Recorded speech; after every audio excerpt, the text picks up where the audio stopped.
Hello, everyone, and welcome to the Able Voices podcast.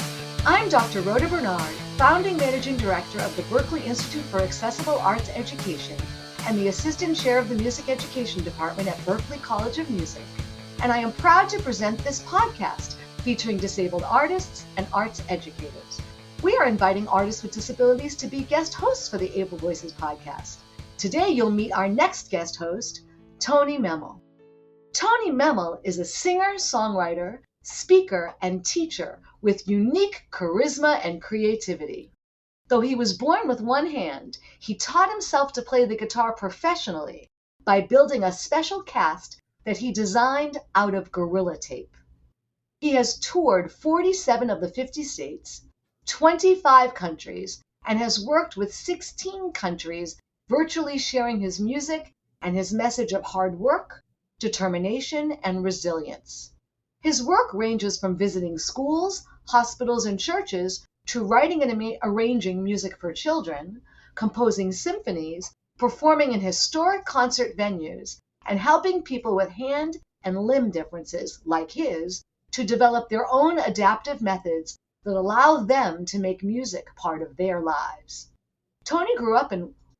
Oh, I can't say that, Tony. Where did you grow up? Waukesha, Wisconsin. Thank you. Waukesha, Wisconsin, and now resides in Nashville, Tennessee with his wife and 2 sons. He enjoys playing basketball, swimming, hiking, and cooking, and trying new foods, especially if hot sauce is involved.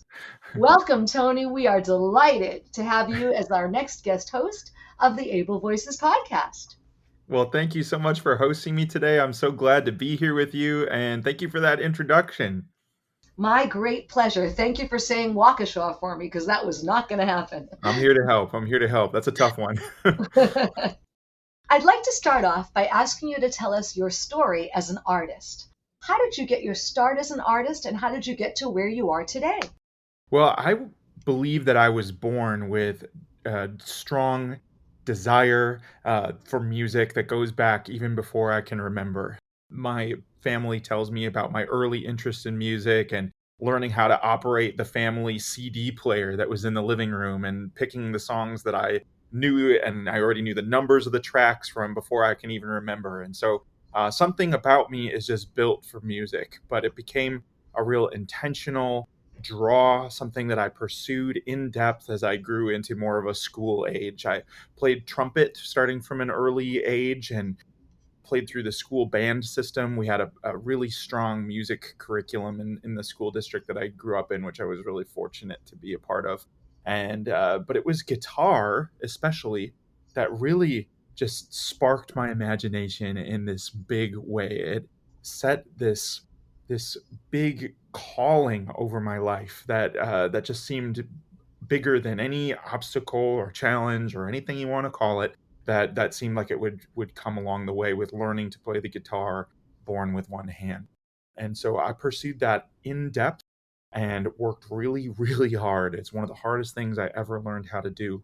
But as a result of that story and pursuing the guitar as hard as I did, as I started to get out into the world and share music with people, my opportunities to perform for people continued to grow. I started getting offered opportunities to play in front of bigger audiences and then just different audiences. I'd play at a concert hall, and then I'd be asked, would you visit this local school? We know some students who might really benefit from your message. And that has continued to just amplify and grow and change through the years to a point where this year, Rhoda, I've been traveling almost 2 weeks or more a month, traveling and sharing my music and message everywhere I grow. So art was this thing that I was born with, I believe, and I just continued to pursue it as hard as I could, and blessed to have the opportunity to do it professionally today.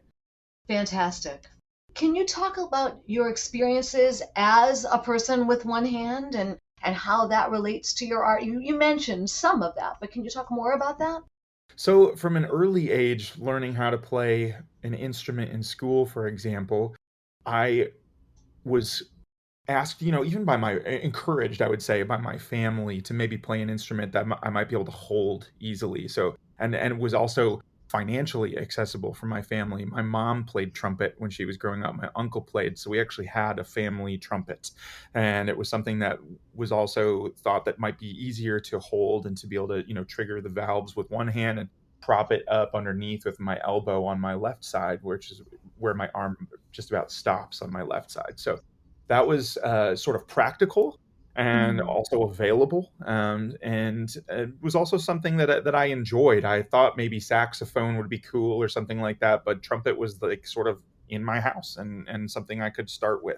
But it was guitar is the first one where it really didn't matter that that was considered to be a quote unquote like two-handed instrument. It was something that I wanted to figure out no matter what.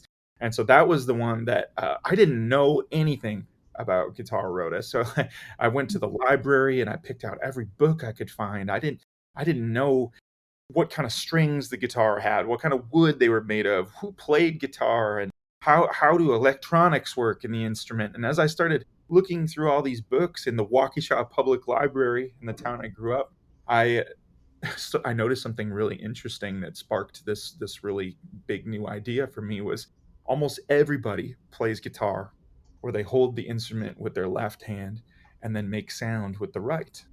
But I saw just a few photos in all of those books that looked like if you could hold the instrument with your right side and strum and pick with the left side, it's called a left-handed guitar. That looked like something that I could do. Hmm. And so that was like this huge, grand, big idea moment. It sparked my first time going to the music store to try and buy my first instrument, and then I realized that guitars are expensive.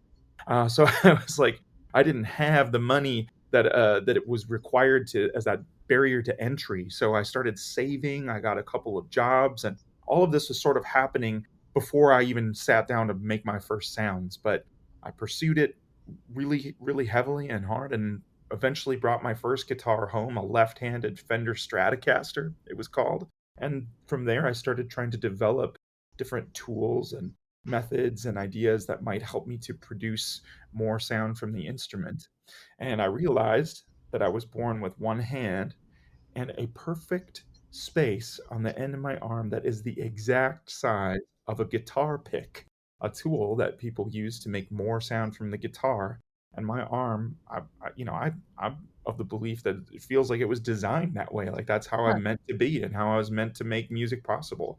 From there, I started building adaptive tools that helped hold that guitar pick in place extra firmly so that it wouldn't fly off my arm in the middle of a show or fall into the inside of the instrument when I was holding it. And all of those developments, all those moments with those guitar tools and casts actually took me almost 8 years of trial and error to develop the My first one that goodness. really worked for me.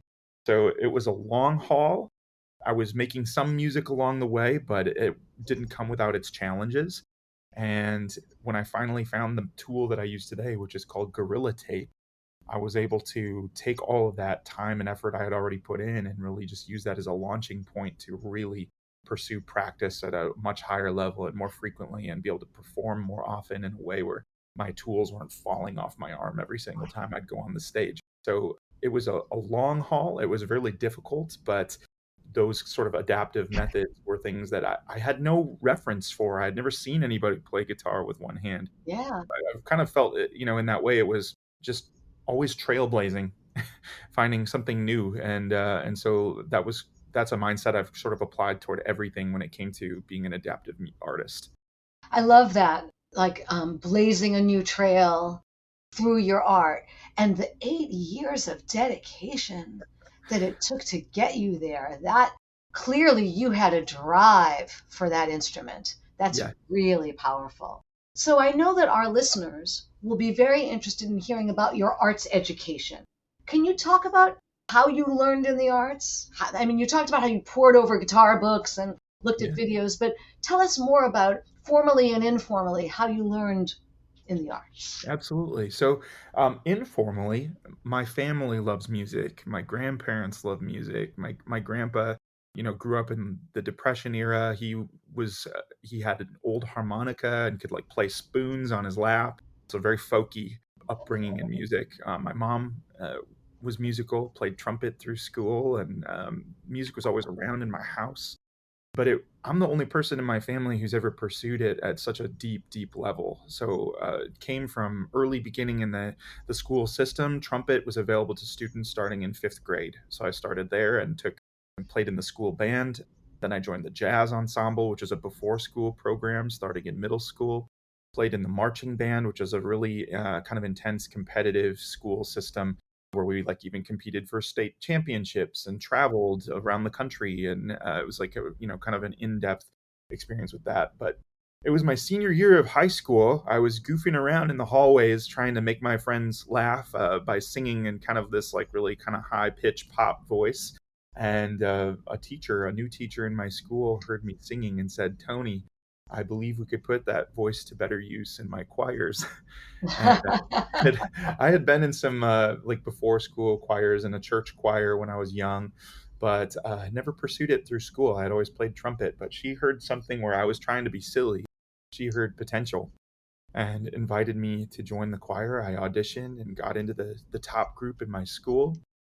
Later that year, I auditioned and got into the lead in the school Music Man, or in the school musical. So I was Harold Hill in the Music Man, and then through that process, that same teacher said, "This is something if you were serious about, I believe you could do with your life." I was a first generation I was going to be a first generation college student. I didn't even know you could pursue music as a career like that. I had seen music on TV. I wanted to be in a band. I loved rock and roll, but I didn't know you could go and all day long be learning about history and theory and composition and recording and music business. And so that really was that first spark of somebody seeing potential in me beyond what I even knew was possible in music education. She said that she knew some of the professors at a university near where I grew up in Wisconsin, and said they were holding auditions soon. So I auditioned to be in their music program and got a scholarship to go to the University of Wisconsin Oshkosh, which was Wow. my alma mater now. And I suddenly found myself pursuing music and music business. That was one thing that my parents, my dad was a sheet metal worker. My mom worked out of the home caring for my sister and me and had a small business. And their encouragement to me if I was going to pursue arts as a educational track was, please pursue it with some business understanding as well. Their hope was that I would be able to take what I learned there and then be able to use it professionally and have some understanding of how the world of business worked. And I think that was good advice. It's actually something that I take from them and try to encourage young people in now who are studying music themselves to please look for opportunities to learn about business as well, to be able to promote yourself when you get out of the music study world, and find opportunities for yourself to have more gigs and to understand how that all works, so it's not a brand new mystery when you're a new grad out in the music world. But Yeah. from there, I graduated and started pursuing music professionally and music business in 2008, and that's what I've been doing ever since. Wow. Lots of really interesting things in your story. What struck me the most is the impact that one teacher can have. Yeah. You had this person who really saw you.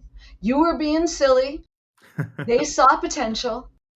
And then to say to you, this is something you could do professionally.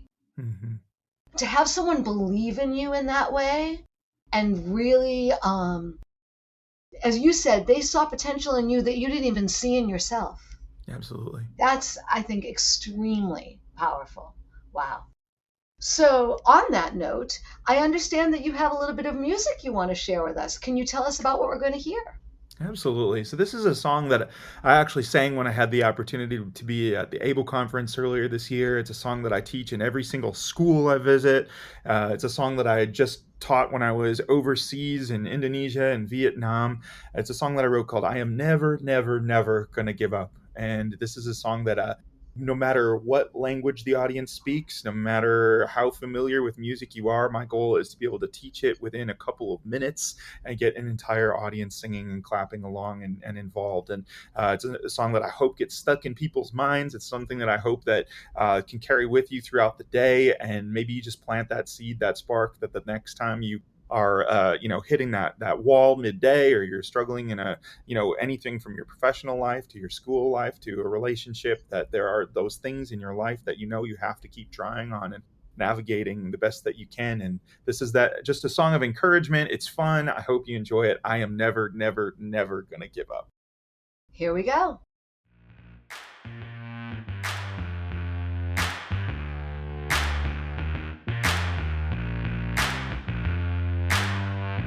In the heart there lives a call to a longer haul, a dream that demands your all.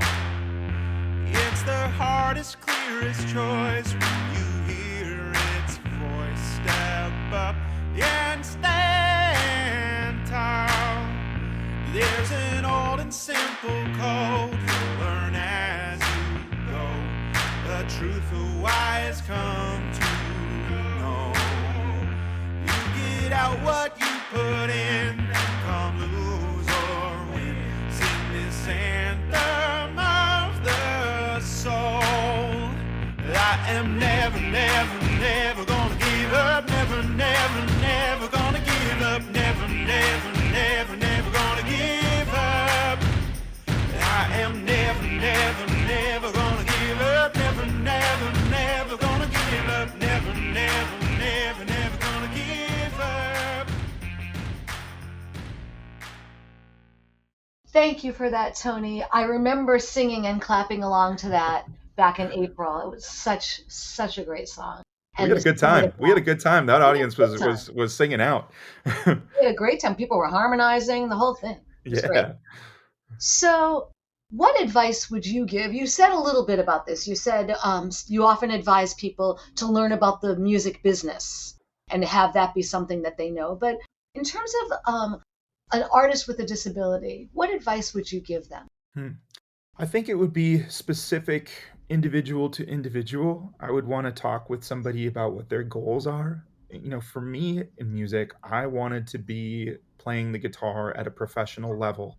And because I listened to so much music, I had some idea of what that sounded like.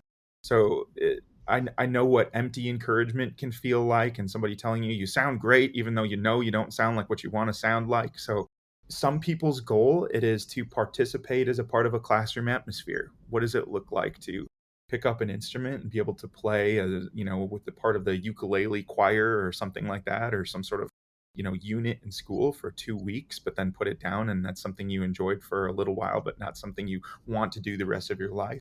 But if it was somebody who really had a strong desire and felt like they were trying to come up with similar methods and ideas to what I described before about creating different casts and tools and adaptive ideas, my best advice is to remember that music is, I hope, a lifelong process.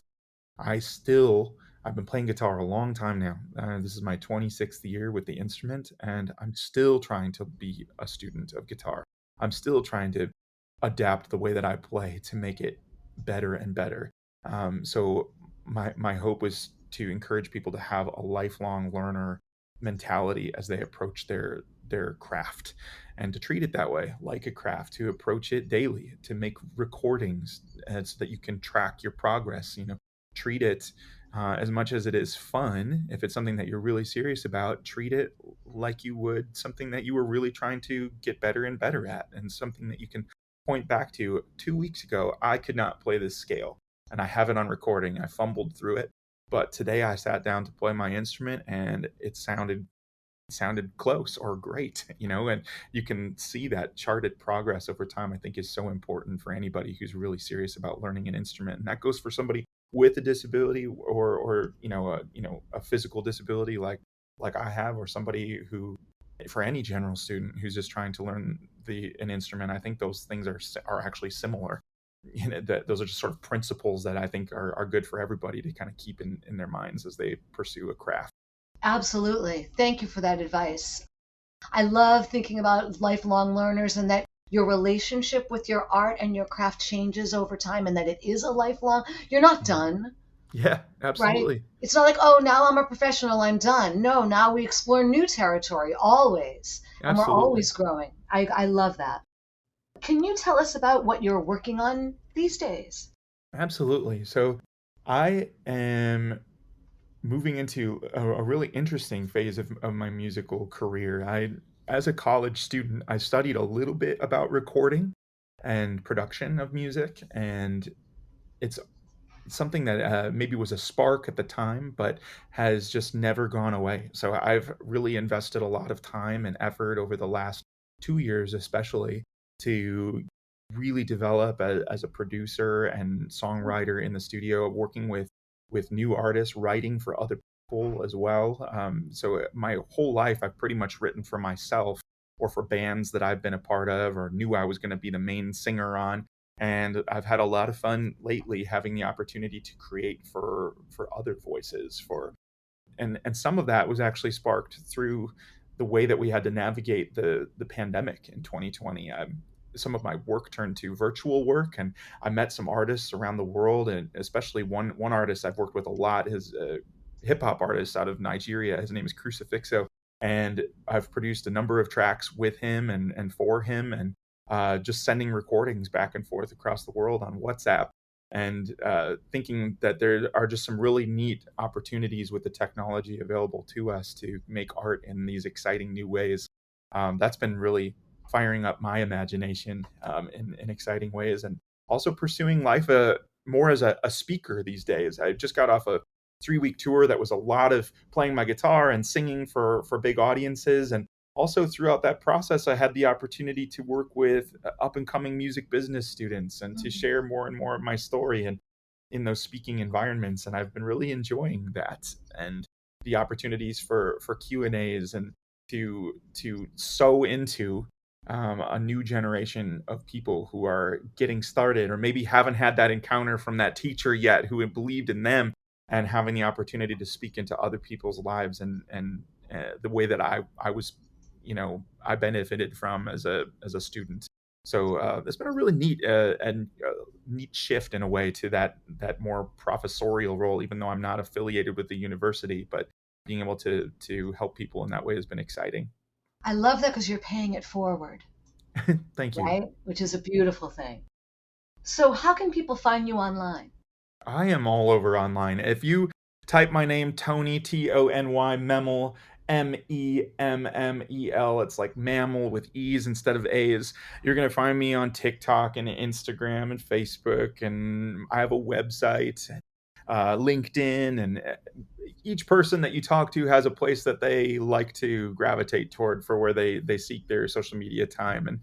And for me, I enjoy Instagram and YouTube and TikTok. I actually like I'm on all of them all the time. So love to connect with you there, and to hopefully, one of my big goals with having the opportunity to speak and be a part of podcasts like this is to continue to build an amazing network of friends and colleagues around the world who are interested in making the world a better place through their development of their gifts and talents and abilities and craft. And so thank you for giving me an opportunity to have a voice on this pod today, so that we can hopefully be encouraging other people who are pursuing similar goals in their lives. That's the hope for sure. And thank you for being our next guest host. And we will hear from you soon in upcoming episodes. Thanks, Tom. Thank you. Yeah, I'm looking forward to it. Me too. Thanks so much.